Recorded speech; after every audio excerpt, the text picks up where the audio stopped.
Aw, animals. Noong February 20, umuwi ang editor ng isang Hindi daily newspaper na si Vijay Sharma sa kanyang bahay at natagpuan niyang patay ang kanyang asawa at ang alaga nilang aso. Isang linggong na problema ang pulis sa kasong ito hanggang sa narinig nila ang boses ng kaisa-isang survivor ng insidente. Ang 45-year-old na si Neelam Sharma at ang kanyang aso ay sinaksak at pinatay sa loob ng bahay pero hindi alam ng mga pumatay sa kanila na may naiwan silang saksi.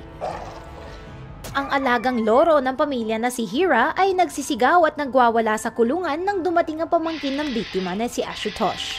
Ayon kay Vijay, sa tuwing mababanggit ang pangalan ni Ashutosh ay sumisigaw ang loro.